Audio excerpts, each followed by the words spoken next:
Hi, I'm Dave Roberts and this is Angling Escapades.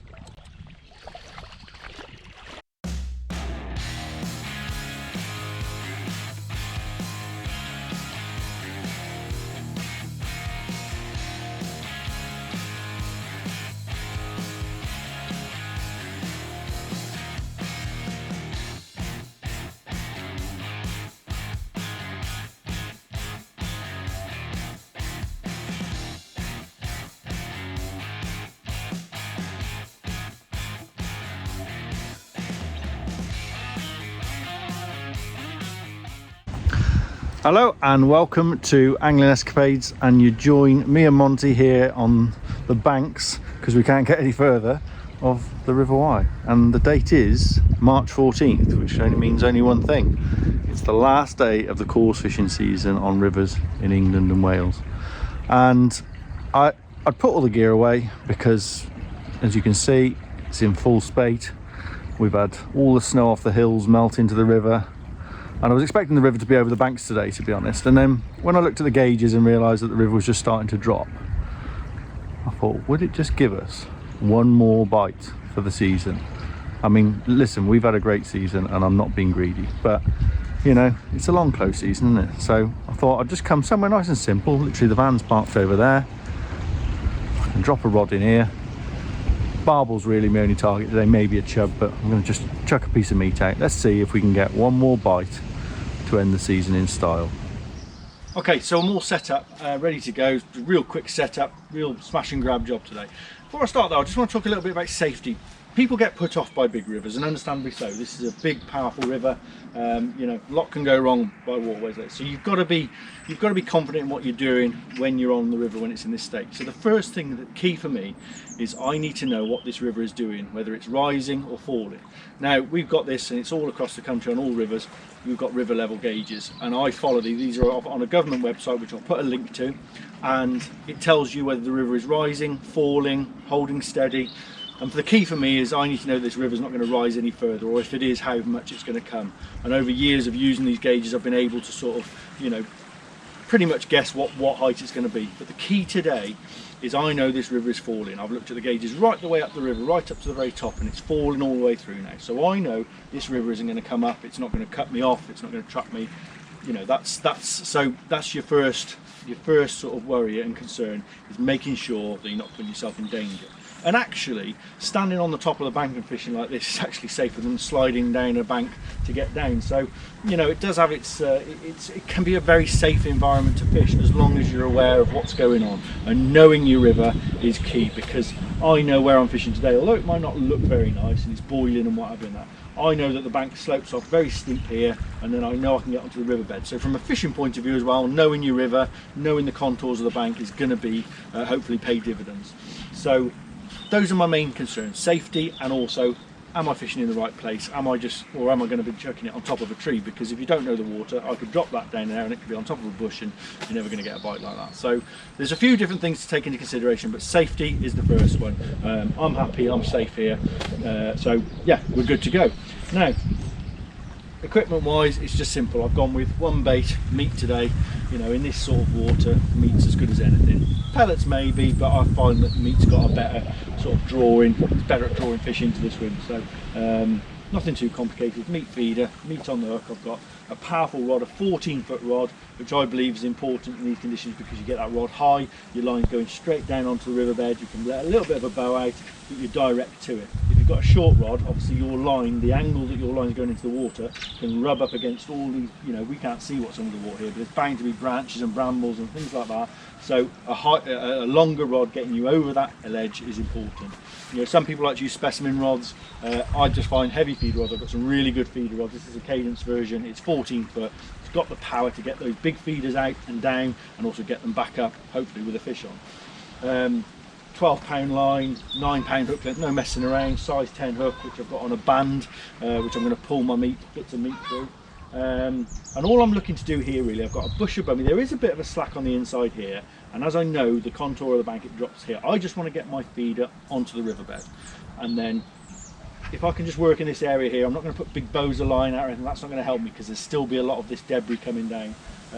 So really it's just a case of getting it on the bottom, and we'll see how long a cast we can get, how much debris coming, you know, that's what will determine our cast. I'd like to leave it out in these conditions, I'd like to leave it out there for ages and let them find it, but the reality is there'll probably still be a lot of leaf mulch and stuff coming down, and we might not be able to do that. So we'll have to gauge it. I say I just want a bite. If we can get a bite, that's job done.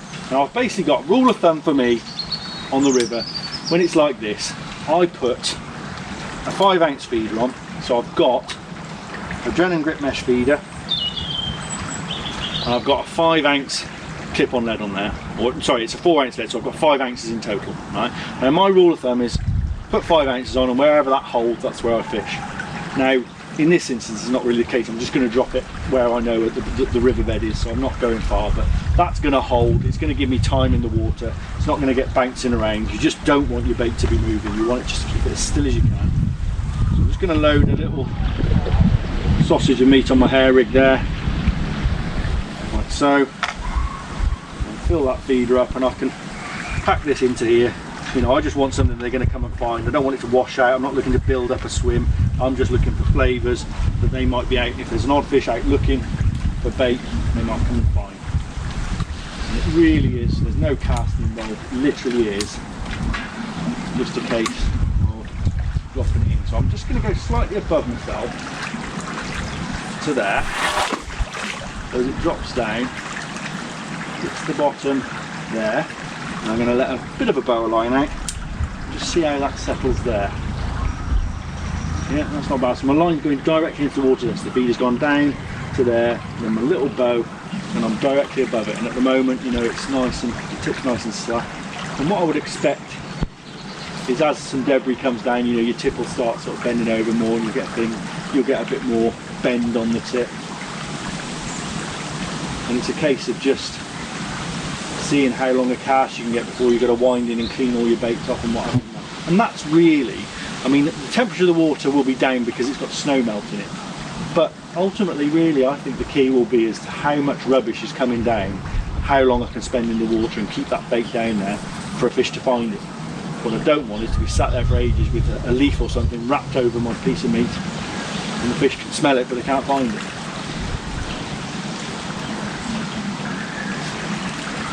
Like I say, it's, you know, it's extreme conditions, but if you can get a bite in these conditions, it's very satisfying. It's a lovely day as well.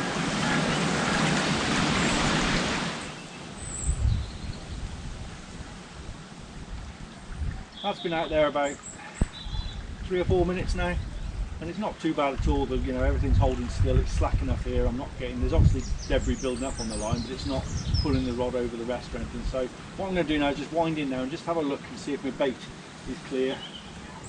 Get that feeder up off the bottom.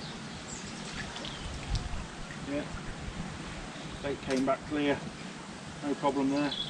Just an odd leaf on the line, that's not too bad. You see, I've still got some meat in my feeder there, which isn't a problem because I want them to home in on it. I don't want it all washing out. Quite an odd bit floating off downstream. So. Conditions wise, I feel like debris wise, everything's good.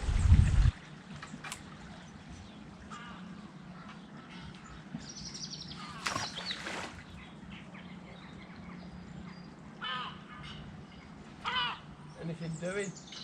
Nothing yet, no. I've only had one cast so far. Okay.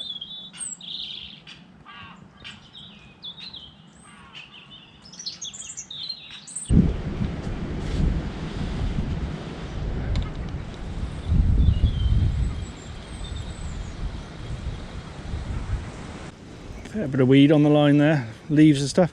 Yeah, there's a little trick for you, little angling escapade trick. You see, you can see there, but I've got weed right up the, there's some leaves and stuff collects up the line, and that's going to gather up as I wind up. It gathers up around the pole tip. So what I do is I wind right up, right down to the feeder like that. So as it all gathers in one lump there, then let your line out, and then you, all that stuff, so it's come off now. Look, but it was all around the feeder, and it's all gone.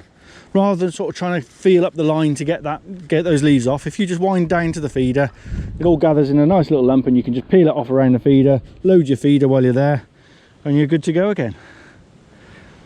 Here we go. Hook bait's all right that time.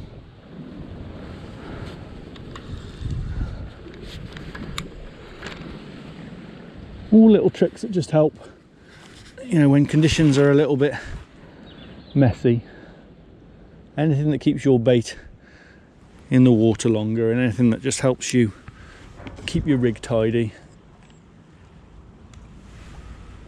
it's got to be a good thing.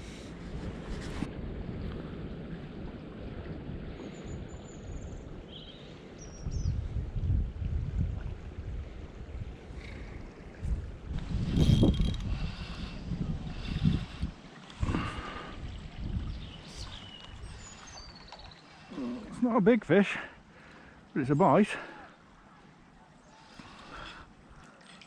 What have we got here? Look at that. Well, it's a barbel.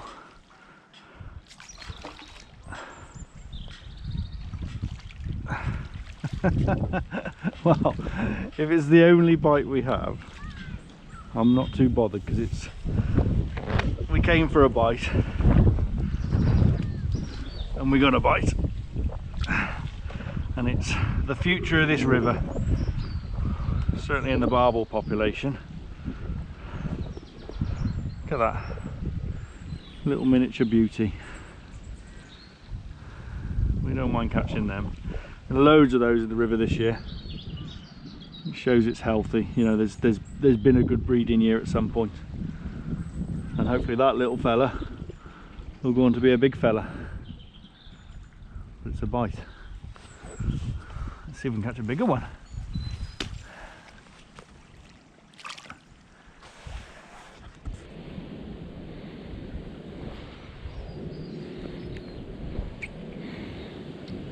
Greedy little chub.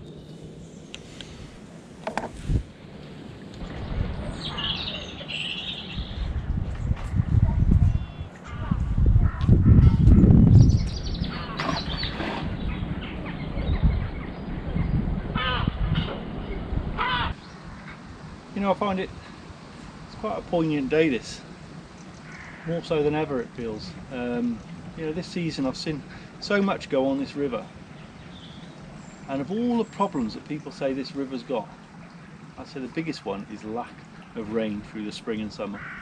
It's such a drought, and it just puts so much pressure on the river. And yes, you get algal blooms and you get sludge on the bottom, and there's lots of reasons why that could be. But the simple fact is, if you have regular rainfall and higher rivers, that all gets washed away. It keeps the river moving and stops it being stagnant. And I'm hearing so much talk at the moment about phosphate levels, about sewage, and it's right. You know, if there's sewage going in this river, raw sewage, if there's, you know, runoff from poultry, whatever, if it's going in this river, it needs stopping. I am absolutely all for that. But what I seem to be hearing in increasing amounts now is the rhetoric that this river is dead. It's dead. I hear it all the time. Oh, who killed the River Wye? Well, we've caught fish all year. I've had record catches of my own, but in matches we've never seen so many fish caught. Our guests have caught barbel, you know, 16, 17 barbel in a day, and that's when the river's been really low and it's been hard. You know, it's been hard to get bites half the year. I keep hearing this saying by anglers as well: the river's dead, and I just don't get it. I just do not get it. I've never seen so much wild. I've never seen so many otters, which obviously isn't great for the fish. But I've never seen so many otters, never seen so many kingfishers, egrets, diving birds. And I begin to wonder whether these people who are saying the river's dead, whether they actually spend any time by the river at all. And it's a real juxtaposition, because you don't know, you don't want to shout too loud that, look, the river's quite healthy, because you get accused of pulling the wool over people's eyes. But you know, people genuinely think, people come from away and they think this is some sort of polluted cesspit. And it's far from it. And I wish people would start just being careful what they say. And also, I've also noticed now in a growing trend with the protests that are going against the river, seem to be by a much more of a left-sided argument. And I'm seeing it, you know, I look into these things of who these people are who are protesting. And they're very much from your Extinction Rebellion. And all those people hate angling. They hate fishermen. Hate the idea of us catching fish, but yet some angling organisations are aligning themselves with them, as in we're all in it together to fight. These people I don't like it, I'll be honest. I do not like it. So I think that the message we send, we've got to be careful. Yes, we want people holding to account. We don't want crap in our river. But let's not start saying it's dead already, because as today has proved, as every day on this river proved, it's far from it.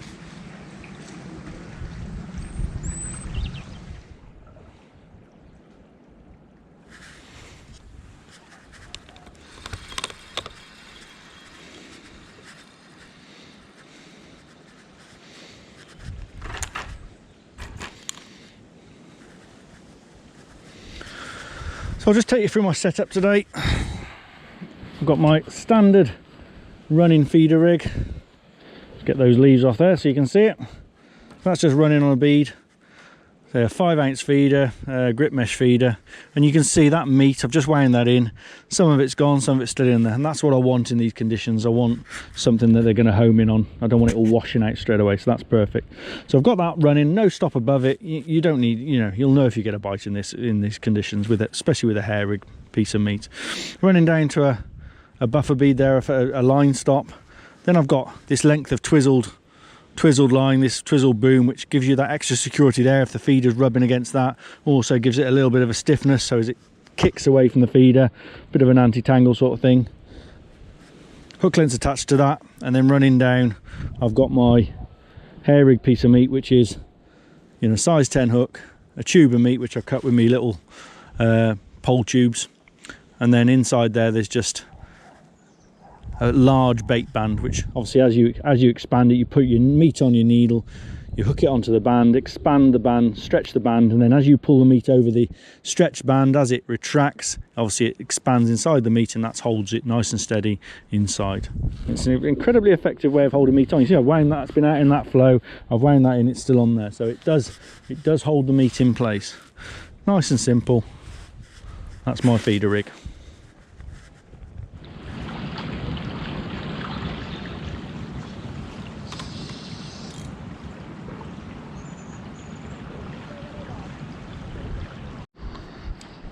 This feels a bit bigger.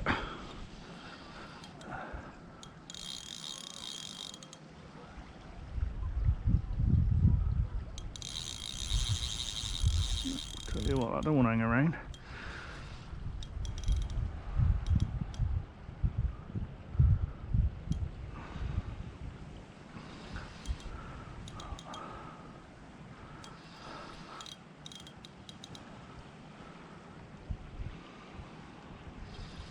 When it's like this, they're not, I mean, that one had a little run, but it's not charged out the peg really. They're more interested in keeping their heads down. So if I can just keep the rod on top of it and try and keep the feeder away from the grass.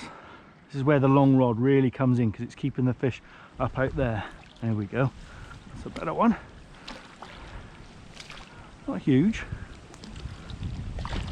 but a welcome fish on a day when we could have been flooded off quite easily.